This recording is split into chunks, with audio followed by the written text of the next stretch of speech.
Podcast ini bisa disimak di kbrprime.id dan platform podcast lainnya.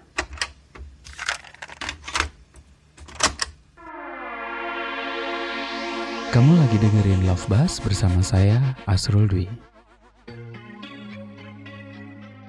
Menjelajahi diri memeluk intimasi, kajian panseksualitas di Indonesia. Saya ketemu bukunya dulu, baru penulisnya, Himas Nur namanya. Nah, ini kali saya ngobrol bareng Himas perkara panseksualitas yang mungkin masih jarang banget dibicarakan di Indonesia. Bareng Himas saya ngobrol perkara identitas panseksual dan interseksionalitasnya dengan latar budaya, pendidikan, serta sosioekonomi.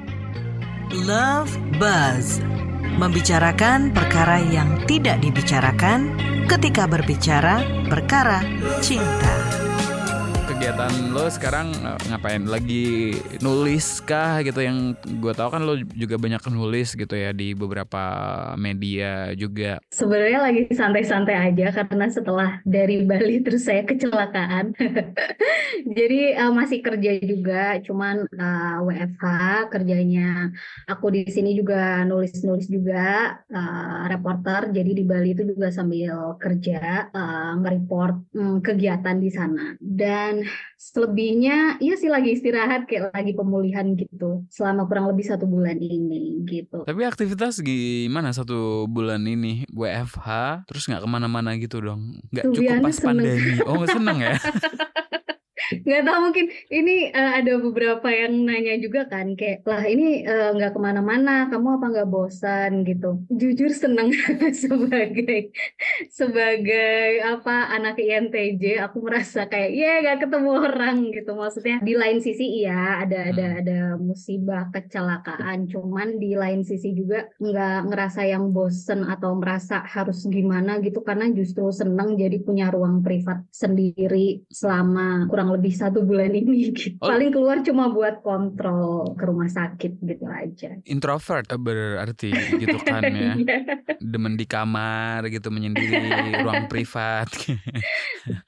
Itu tapi kemudian kalau suatu ketika muncul keinginan atau rasa pengen connect sama orang lain gitu, biasanya lo ngapain? Macem-macem sih sebenarnya. Kadang kalau malah jadi bahas introvert nih. Kadang-kadang stereotip ya, orang introvert kayak nggak bisa, dalam tanda kutip nggak bisa ngomong, susah komunikasi atau nggak mau ketemu orang. Tapi lebih ke kalau dari aku pribadi ngerasanya kayak energi itu lebih banyak didapat ketika sendiri gitu. Kan ada tuh kalau misal mungkin di teman-teman yang spektrumnya ekstrovert gitu, bisa dapat energi ketika koneksi sama orang, ketika ngobrol gitu. Nah kalau aku itu malah mungkin lebih menguras energi gitu. Bukan topiknya yang nggak enak atau mungkin partner bicaranya nggak enak, sama sekali nggak, tapi karena emang dari sononya begitu kali ya. Tapi sebenarnya tinggal ngelolanya aja sih. Kalau aku pribadi misalkan mau connect ya connect aja gitu, cuma tinggal ngasih batasan aja misal, atau mungkin udah tahu sebelumnya gitu, jadi kayak punya rentang waktu 5 jam buat keluar hari ini gitu, jadi kayak udah nyiapin energi dulu gitu dan lain sebagainya. Bergantung sih caranya orang-orang buat ngelola energinya itu. Dan jadi punya lebih banyak waktu buat being intimate with yourself gitu ya, untuk mengelola intimasi diri gitu gak sih? Wah, mantep nih sambungannya. Iya bener banget sih, emang sih soal kita ngomongin intimasi diri itu emang sebenarnya ngaruh juga sih ke bagaimana cara kita ngelola energi itu. Energi masing-masing kita, bagaimana energi ketika ngobrol sama diri sendiri, energi sama ngobrol sama orang lain. Nah, ketika bisa ngelolanya itu kayaknya lebih intim juga. Itu jadi salah satu materi tulisan lo juga kan, buku lo ya, yang soal panseksualitas gitu. Waktu itu apa pertimbangannya untuk memasukkan hal itu gitu, untuk ngebahas soal intimasi diri ini? Kalau soal karyanya aku yang tentang keintiman itu sebenarnya berkaitan juga, wacana besarnya itu tentang panseksualitas. itu berawal dari tesis aku sebenarnya tahun 2022 tentang judulnya tuh menerjemahkan masa depan, panseksualitas dan intimasi diri. Jadi memang aku ngulik-ngulik soal keintiman diri, tapi subjek tempat aku belajar itu ke teman-teman yang menghayati diri sebagai panseksual. Jadi gimana teman-teman panseksual ini memahami keintiman dirinya. Terus tadi ketika Asrul juga bilang soal keintiman diri ini berarti iya berkaitan juga dengan cara kita mengelola. Dan bahkan lebih jauh lagi ditarik ke akarnya, kadang kita sendiri nggak tahu cara ngelolanya. Nah, kenapa sih nih bisa nggak tahu? Ada pembatas apa yang bikin kita nggak tahu gitu? Cara kita mengelola, cara kita tahu diri sendiri. Nah, itu yang aku coba kulik gitu di tulisan aku waktu itu. Kemudian diadaptasi jadi buku, judulnya kan jadi menjelajahi diri. Memeluk intimasi. Memeluk intimasi. Menjelajahi diri, memeluk intimasi. Nah, Kajian panseksualitas di Indonesia. Intimasi itu jadi ruang untuk penjelajahan itu, ataukah penjelajahan itu untuk menemukan cara mengintimi diri sendiri itu?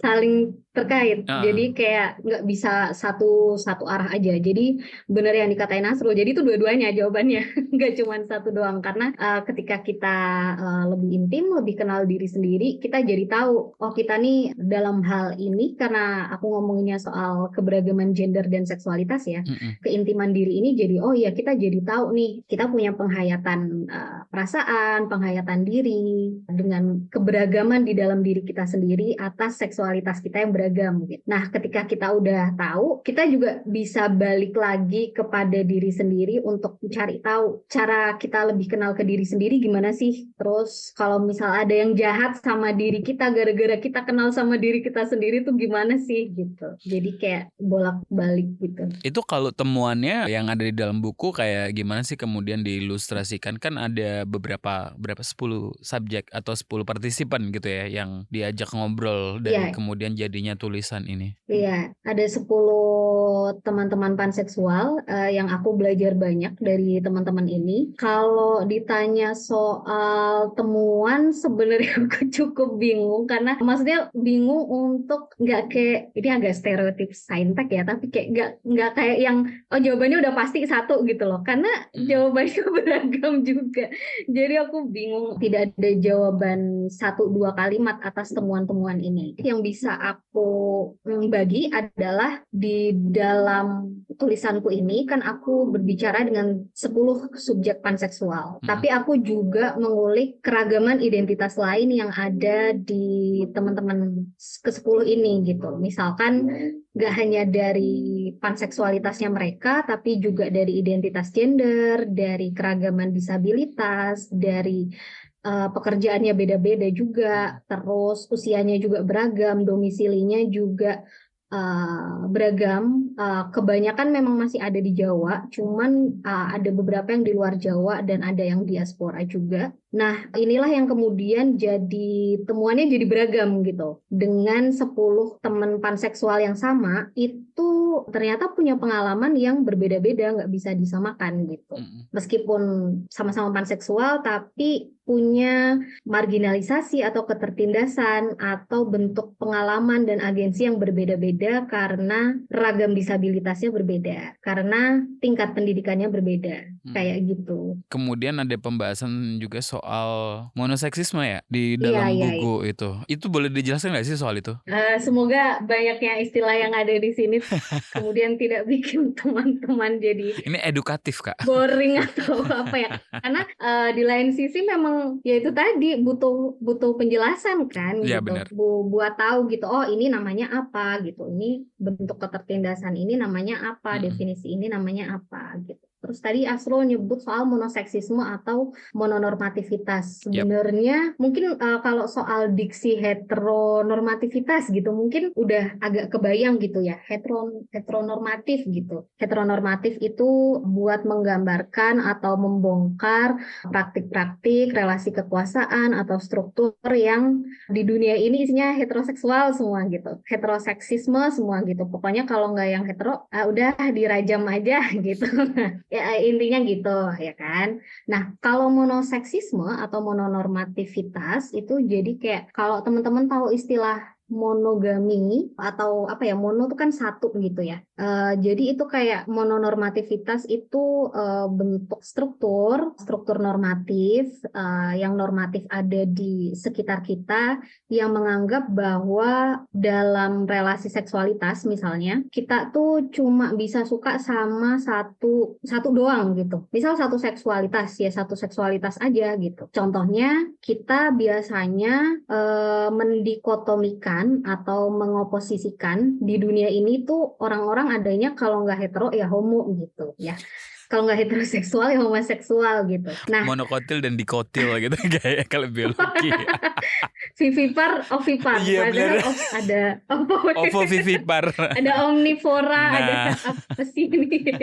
Ya itu sebenarnya itu. Jadi karena kita mindsetnya kayak adanya heteroseksual dan homoseksual, nah itu jadi menegasikan dan menghapus bentuk-bentuk keragaman seksualitas lain yang plural, yang pluriseksual. Nah, payung pluriseksual ini salah satunya adalah panseksual. Sebenarnya ada lagi, mungkin teman-teman lebih familiar juga sama istilah biseksual gitu misalkan. Itu juga termasuk payung pluriseksual. Nah, karena wacana dominan di kita itu cuma ada dua dikotomi itu, heteroseksual dan homoseksual, jadi mononormativitas itu jadi makin tinggi gitu, jadi makin kokoh. Jadi menegasikan bahwa ada banyak loh teman-teman panseksual di sini yang bisa suka nggak cuma sama satu gender aja gitu misalkan. itu berarti juga sekaligus jadi bentuk marginalisasi itu ya. Iya. Bentuk-bentuk lainnya kira-kira apa? Kalau kita ngomong soal marginalisasi, ketertindasan di panseksual, salah satu akarnya adalah adanya mononormativitas itu tadi.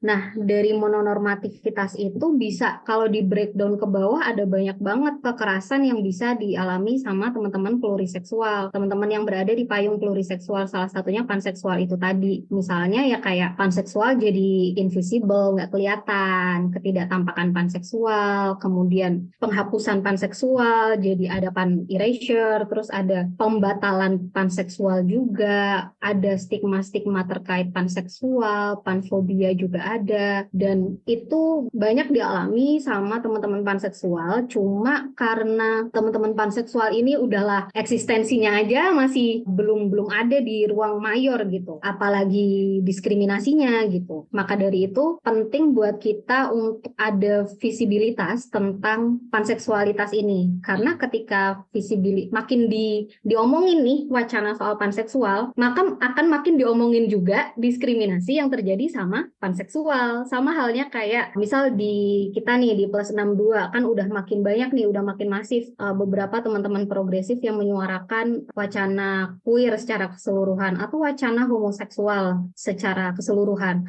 Kan jadi makin banyak juga kan visibilitas orang-orangnya gitu, dan juga visibilitas atas ketertindasan teman-teman ini. Nah, begitu juga dengan harapannya ke wacana panseksualitas. Kalau di Indonesia mungkin nggak ada ya representasi itu di budaya mainstream gitu, media-media mainstream gitu. Kalau di luaran sana gitu, lo ngelihat sudah mulai adakah atau memang juga masih relatif kurang juga? Kalau bicara soal representasi, kalau di Plus 62 nggak usah dibicarain ya. Iya benar. Maksudnya carain siapa gitu. Non-existent gitu kan.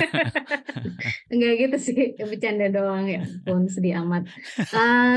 Tapi anyway, kalau di luar pasti ada ya, ada banyak baik itu dalam bentuk persona orang maupun kayak produk-produk pop culture di film, series gitu. Tapi kalau soal representasi aku mau bilang lebih ke mengejar bahwa ini kayaknya pan juga deh, itu penting. Tapi yang lebih penting ketika ngomongin wacana representasi adalah kita juga perlu memberi jarak pada representasi itu sendiri, karena pada akhirnya kita tidak bisa merepresentasikan satu kelompok gitu, satu kelompok tertentu gitu dengan dalam tanda kutip ideal gitu. Takutnya jadi kayak entah mengkultuskan, entah kecewa gitu kan, mungkin personanya kok ternyata begini gitu, padahal sama-sama queernya, padahal sama-sama panseksualnya, ternyata pelaku gitu, ternyata ini gitu. Nah itu kan jadi backlash-nya banyak. Itu kalau ngomong representasi, jadi yang paling penting adalah berkaitan juga sama visibilitas. Jadi ya perlu wacana visibilitas itu perlu, representasi itu juga sangat penting, tapi jangan sampai kita mengkultuskan satu pop culture, produk pop culture tertentu. Ini bentuk wacana panseksual yang paling inklusif nih. Oh, ini tokoh queer, tokoh panseksual yang paling keren nih. Jangan sampai begitu, karena itu tadi, itu kita nanti ada di pseudo bayang-bayang kayak memang nggak ada yang ideal gitu. Tetap harus berimbang gitu. Gue juga sebenarnya agak gak suka karena kemudian ini jadi semacam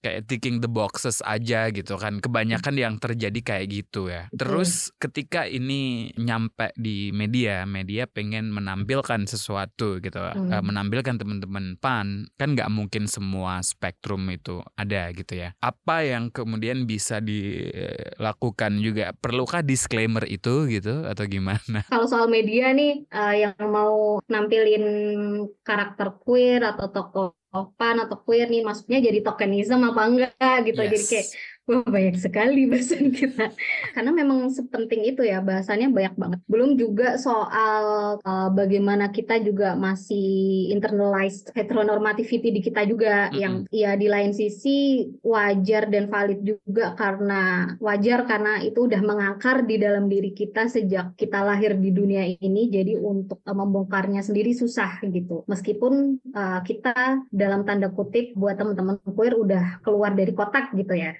Ternyata masih terjebak di kotak yang sama gitu. Sekali lagi, ya itu soal representasi, kita nggak bisa mengkultuskan orang juga atau bentuk produk pop culture tertentu. Kita juga tetap punya kekritisan dan punya filter sendiri untuk mana sih representasi yang nyaman buat aku, representasi yang pas buat aku. Karena di dalam, misal kita bahas representasi dulu ya. Representasi kan kebanyakan adanya di dunia ruang-ruang media kan. Kita perlu tahu di dalam ruang media itu kan ada bingkai ya, ada framing juga ya. Yes. Entah itu bentuknya podcast atau itu film atau itu apapun, pada akhirnya ada kotak yang dibingkai gitu. Sementara di luar kotak itu ada banyak kayak gitu. Jadi tetap ada proses kuasa untuk memproduksi sesuatu di ruang representasi tersebut. Jadi emang kita nggak bisa nelan mentah-mentah bahwa representasi yang ada itu udah benar-benar representasi yang inklusif. Meskipun kita juga berhak juga untuk merayakan berbagai visibilitas yang makin kaya ini gitu, termasuk di Indonesia. Misal ada konten BL atau apa, itu tadi ya, kalau soal dalam tanda kutip mewajarkan, bisa juga tetap kita mewajarkan karena heteronormativitas masif banget. Jadi kayak teman-teman, ya wajar nggak sih kita diajarinnya di institusi terkecil aja adanya bapak ibu kayak gitu.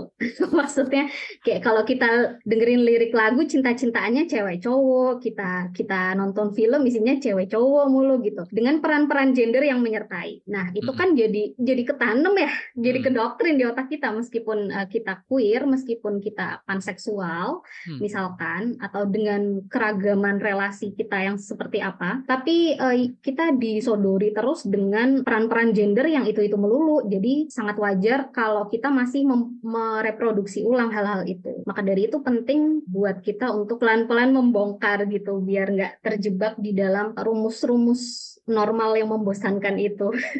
Tadi ngomongin soal membongkar pola pikir yang sudah ngelotok di otak kita tentang pola relasi hubungan, juga heteronormativitas gitu. Proses-proses yang dilewati teman-teman kayak gimana sih gitu, kalau bisa diceritakan juga ya dari penelitian yang dilakukan. Karena kan kalaupun kemudian teman-teman udah punya modal pengetahuan soal heteronormativitas itu, tapi kan juga nggak serta-merta langsung dia bisa lepas dari itu juga gitu kan. Ada banyak ranjau di mana-mana.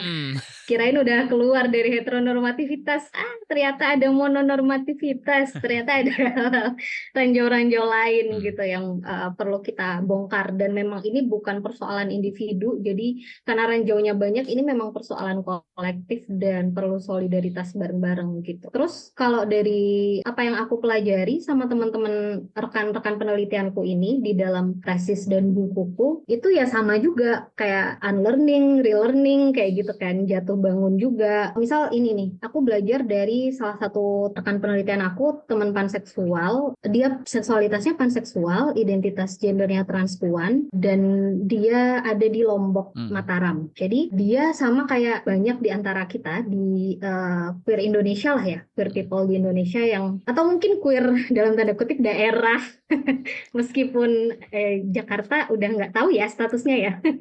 Tapi maksudnya Bukan ibu kota maksudnya ya.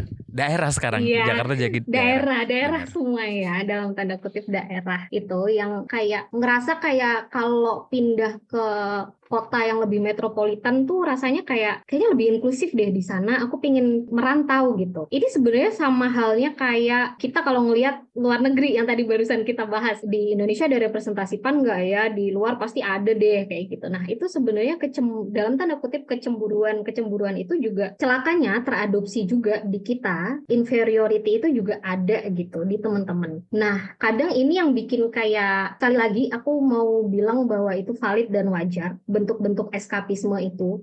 Untuk ada juga itu teorinya yang eskapisme teman-teman queer dan marginal itu, karena tanah yang kita tinggali itu nggak ideal, nggak cocok kayak gitu. Teori ini sebenarnya bentuk-bentuk eskapisme ini wajar biasanya terjadi di masyarakat bekas tanah jajahan, bekas tanah kolonial, terus termasuk di tempat-tempat yang konservatif dan lain sebagainya gitu. Salah satu contohnya temanku yang tadi ngerasa kayak, aduh kalau di Lombok nih nggak bakal ada support system gitu, aku nggak bisa berkembang gitu. Kayaknya di Jakarta lebih hedon deh, lebih enak gitu, semuanya kayak ada semua gitu. Gitu kan. Terus wah ternyata enggak juga, dan itu adalah imaji-imaji, harapan-harapan semu yang takutnya itu mempengaruhi bagaimana kita coming in atau menerima diri kita sendiri. Jadi kayak dalam tanda kutip harus bergantung dengan faktor geografis tertentu atau faktor circle tertentu. Meskipun di lain sisi hal itu juga sangat penting adanya support system. Cuman kita bisa melihat dari bermacam perspektif. Dari situ kemudian dia belajar soal itu. Ini juga terjadi di rekan penelitianku yang diaspora gitu. Dia ada di Amerika, sedang kuliah. Dia panseksual, identitas gendernya gender fluid, dan dia memiliki pengalaman disabilitas artritis reumatoid. Jadi kayak ada sarafnya dikatakan nggak sesuai, dianggap tidak normal kayak gitu. Dia kan udah ada di luar negeri tuh. Imaji kita Indonesia soal di luar negeri pasti bebas, enak kayak gitu ya, lebih terbuka gitu. Ternyata ya enggak juga coy. Meskipun di sana misalnya dia datang ke salah satu gay bar di sana gitu. Ternyata di sana juga nggak inklusif juga kayak gitu. Di sana ableist gitu. Karena nggak ada kursinya gitu. Sementara kan emang semua teman-teman queer non disabel semua. Kan ada juga yang disabel gitu. Dan si temanku ini adalah salah satu orang yang punya pengalaman disabilitas bahwa dia harus kayak nggak bisa berdiri berjam-jam gitu loh, harus tetap duduk. Sementara di gay bar yang dianggap inklusif, ada tempat ruang buat buat aktualisasi diri, ternyata tidak seinklusif itu gitu di dalam ranah yang lain, salah satunya disabilitas. Nah itu yang jadi bentuk kayak kita bisa self-criticizing juga soal itu. Ada yang bisa kita protes, ada yang bisa kita kritisi ke dalam juga. Teman-teman ini coming in-nya gimana? Kalau lingkungannya dia nggak ngerasa ngelihat dia diakui gitu, diafirmasi oleh lingkungan, atau bahkan tadi visibilitas dan representasi itu nggak muncul gitu di sekitaran dia. Nah untuk proses coming in ini juga kan beda-beda ya, nggak ada rumus yang pasti untuk kita bisa kayak ada aha moment gitu, kayak wah ternyata aku adalah panseksual gitu. Nah aku belajar banyak juga dari ke-10 rekan penelitianku soal bagaimana mereka ini menerima diri, atau paling nggak menerima diri sih. Menerima diri kan proses panjang hayat gitu, tapi bagaimana mereka menemukan aha moment itu tadi. Oh ternyata aku panseksual, itu ada di bab pertama bukuku, ketika aku belajar dari teman-teman ini banyak sekali teman-teman tuh yang dapatnya ya dari media ya gitu, karena banyak bersinggungan dengan media. Misalnya ada yang tahu terminologi panseksual itu dari meme gitu. Itu kan kayak, hah? Iya, Kayaknya benar. sepele banget, tapi padahal dari situlah kemudian bisa menemukan diri. Karena dari situ kemudian, wah ini ada terminologi macam-macam nih. Apa terus habis itu dia googling, terus iya ternyata aku ini ya. Habis itu memang ada proses pembelajaran lanjutan ya, proses pencarian lanjutan. Entah itu googling, entah itu cari bahan bacaan yang lain kayak gitu. Tapi untuk menemukan satu terminologi panseksual itu aja kan kita harus mengakui itu susahnya bukan main gitu. Dan itu benar-benar kayak privilege. Gak semua orang bisa tahu terminologi panseksual. Itu kan bentuk, kalau aku mengutip salah satu rekan penelitianku, bentuk kekerasan paling muasal yang diterima oleh teman-teman queer itu adalah ketika mereka nggak tahu siapa dirinya. Itu adalah bentuk kekerasan paling pertama. Kita nggak tahu kita panseksual sampai kita bisa nemuin terminologi panseksual. Itu agak membingungkan, tapi iya, itulah kenyataannya gitu. Dan kebanyakan teman-teman ini dari 10 rekan penelitianku, kebanyakan tahu terminologi panseksual itu dari Twitter, dari fanfiction, dari meme itu tadi. Terus beberapa ada dari support system, dari mereka punya komunitas bareng gitu, dari temennya temen, jadi dari lingkungan perkawanan gitu. Jadi tahu. Setelah tahu terminologi panseksual itulah kemudian mereka mulai lebih mencari-cari, karena mau nggak mau kita juga harus mengakui di plus 62 ini wacananya kan masih berputar di antara 4 huruf ini ya, L, G, B, dan T gitu. B belum Lesbian, tentu gay, juga loh. biseksual, dan transgender gitu. Itu pun juga wacananya nggak komprehensif dan inklusif amat gitu loh. Iya, benar. Kita benar-benar kayak beruntung banget buat kita yang well informed gitu. Sementara di luar sana kan isinya kan kayak hujatan semua kan terkait 4 alfabet ini gitu. Nah, apalagi yang di luar itu kayak gitu. Untuk mencari jarum di dalam tumpukan jerami terminologi panseksual, itu baru terminologi, cuma ejaan panseksual, belum ke dalam-dalamnya artinya apa, maknanya apa, dan lain sebagainya. Berarti ya internet itu jadi ruang eskapisme yang lainnya gitu ya buat teman-teman panseksual gitu ya. Ini juga berkaitan juga sama wacana panseksualitas yang memang mulai masif di sekitar era 90-an ketika wacana postmodern seksualitas itu mulai berkembang, dan memang keniscayaan internet itu dalam tanda kutip membantu kita untuk spreading banjir informasi yang banyak gitu. Entah informasinya jelek atau bagus, bodo amat ya, pokoknya banyak aja udah gitu. Itu nanti tugas individu sendiri buat ngefilter itu. Mana yang inklusif, mana yang ternyata stereotyping gitu ya. Tapi emang internet jadi salah satu tools banget buat penyebaran informasi kayak gitu. Meskipun itu tadi emang perlu kita kritisi lagi, nggak semuanya bisa pegang internet kan. Maka dari itu kayak pada akhirnya ya teman-teman yang punya privilege, yang bisa savvy sama internet gitu loh, bisa menggunakan internet gitu. Oh, aku juga bahas juga di buku ini, bahkan rekan penelitianku ini meskipun dia Gen Z gitu. Gen Z kan kata orang-orang kan stereotypingnya kan kayak internet banget gitu kan ya. Itu aja juga cukup kesusahan karena kita nggak tahu mesti nulis kata kunci apa. Itu yang diomongin sama rekan penelitianku. Apa ya? Ngetik kata kunci apa ya di Google ya gitu. Buat cari tahu dirinya, kata kuncinya apa, tetap gak nemu gitu. Sesatir itu sebenarnya, sakit itu sebenarnya, sedih banget gitu. Tapi kalau stigma dan stereotip gitu ya, mungkin stereotip kali ya yang dialami teman-teman panseksual bentuk-bentuknya apa aja, slut shaming mungkin. Ethical slut. Memang kalau stereotip panseksual itu misal salah satunya yang dialami sama rekan-rekan penelitianku itu kayak jadi tukang selingkuh gitu misalkan. Padahal beda ya, Bo. Maksudnya kayak panseksualitas itu kan bentuk ketertarikan sama siapapun tanpa memandang gender. Intinya kan gitu ya. Jadi ya memang bisa sama cisfem, cismel, gender fluid, gender queer, agender, bisa sama siapapun tanpa memandang gender gitu. Tapi bukan berarti terus dia selingkuh. Kalau selingkuh mah selingkuh aja gitu, nggak kenal orientasi sih gak sih? Gitu.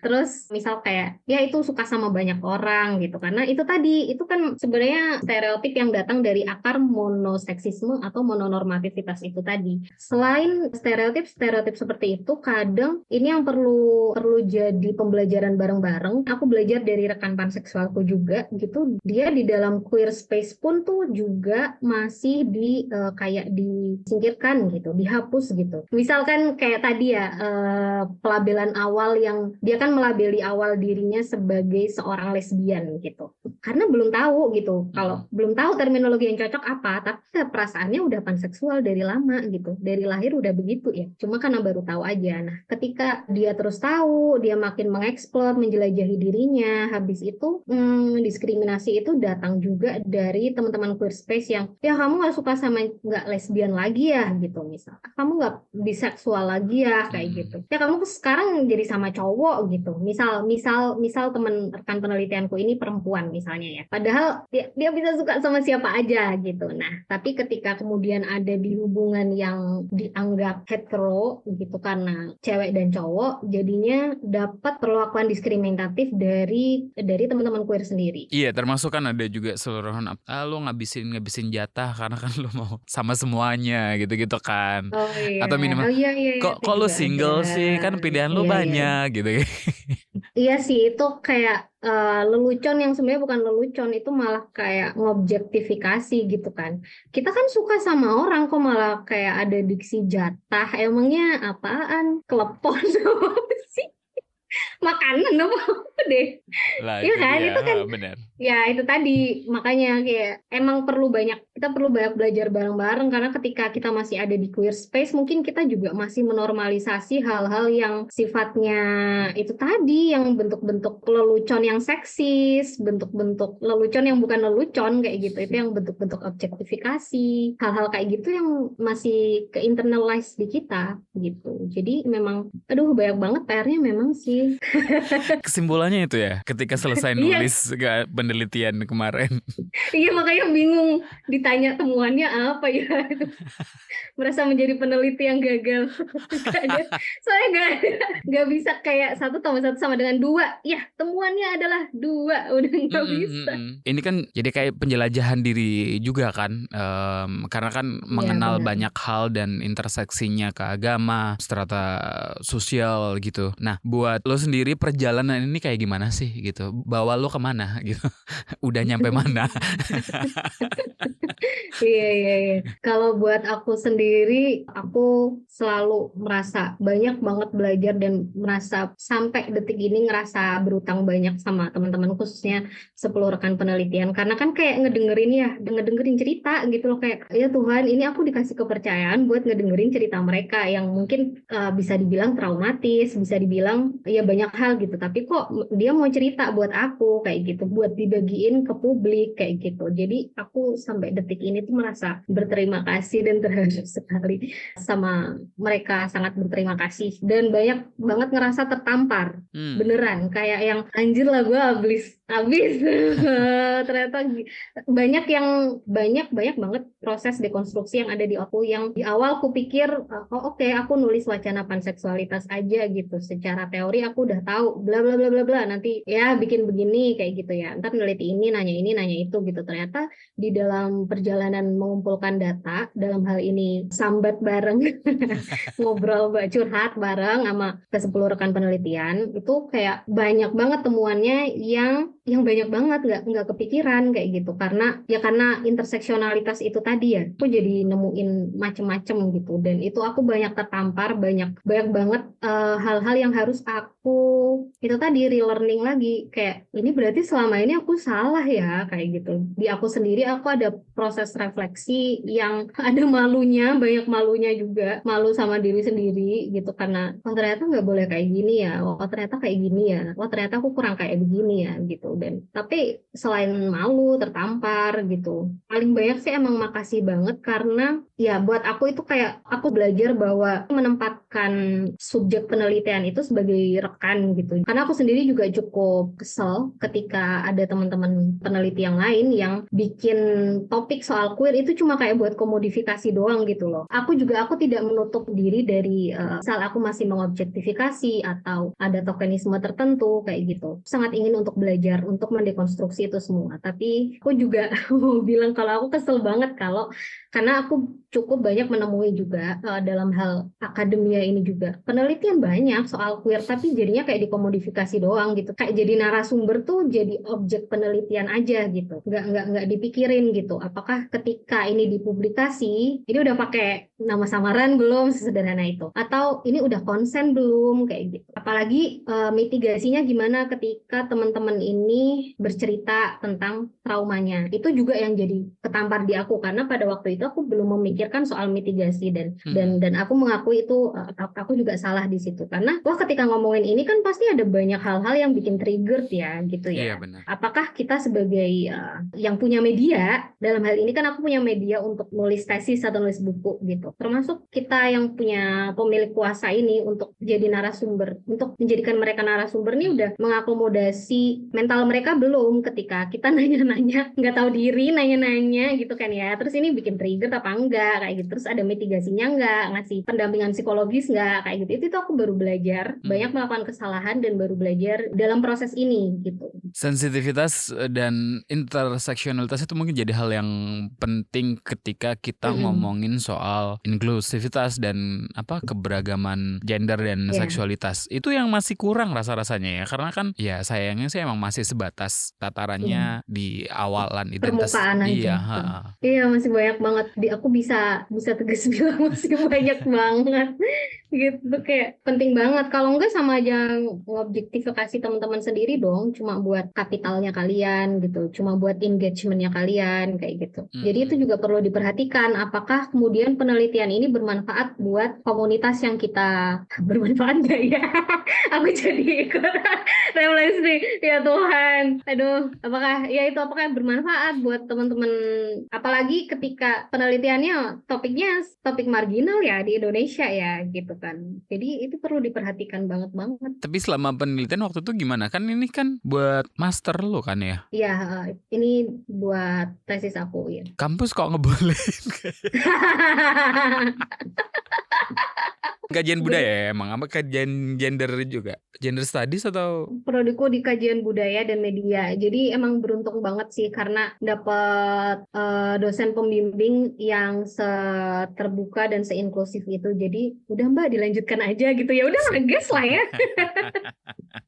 Jadi, nah itu tadi sih, itu yang aku jadi kepikiran juga, itu aku perlu bersyukur banget meskipun kita punya kemampuan atau mungkin dapat kesempatan untuk bisa nulis penelitian, belum tentu terus menara gading seperti universitas dan institusi dan jurnal-jurnal akademik itu menerima wacana-wacana yang kayak gini, dan aku sangat bersyukur punya privilege itu. Paling nggak dapat pegangan dosen pembimbing yang ini gas aja gitu, jadi bisa gitu. Kalau mau baca bukunya gitu bisa di-download kah, bisa dibeli kah atau gimana sih? Bisa, kalau bisa lewat aku. Cara nemuin lo gimana? itu juga jadi salah satu kendala juga ya pada akhirnya, gimana cara mensirkulasikan produk yang udah jadi ya. Iya, bingung juga nih. Itu teman-teman boleh banget kalau misal mau, baik itu tesis aku atau bukunya mungkin dalam bentuk PDF ya, dalam bentuk e-book gitu, karena kalau yang cetak itu sangat terbatas. Jadi mungkin bisa langsung aja ke emailnya aku di himasnur8@gmail.com. 8-nya angka, himasnur8@gmail.com. Mbak mau satu gitu, nanti aku kirim filenya gitu. Kalau bisa disebarluaskan gitu ya. Ke teman-teman. Itu karena itu jadi salah satu PR. Cinta menurut Himas apa? Kok nggak kepikiran ya? Kaget nih saya nih. Ulangi coba. Apa makna cinta buat Himas? Waduh, masih bingung. Habis Pavivu tiba-tiba ngomongin cinta. Cinta setelah masih berkaitan sama apa yang tadi kita omongin mungkin ya. Buat aku makin merasakan cinta ketika aku bisa ikut turut menjelajahi diri aku. Setelah aku belajar dari ke-10 rekan penelitian, itu aku jadi kayak kepantik, ke-trigger sama diri sendiri untuk turut menjelajahi diriku sendiri. Kayak berani untuk ngedengerin tubuh sendiri. Jujur untuk ngakuin kalau tubuh itu lagi ngerasa sedih, lagi ngerasa trauma, lagi ngerasa senang, lagi ngerasa bahagia. Buat aku itu adalah bentuk cinta paling, nggak tahu sih, kayak nggak terhingga gitu sih. Karena ketika udah cinta sama diri sendiri, itu lebih los aja ke depannya di soal apapun gitu. Karena kita udah kenal diri kita. Saya sepakat dengan Himas kalau ngomongin perkara representasi dan visibilitas. Satu orang, satu gambar, meskipun konon katanya mewakili 1000 makna, tapi nggak demikian dengan spektrum identitas. Satu gambar nggak berarti mendefinisikan pengalaman atau identitas masing-masing orang. Love Buzz, membicarakan perkara yang tidak dibicarakan ketika berbicara perkara cinta.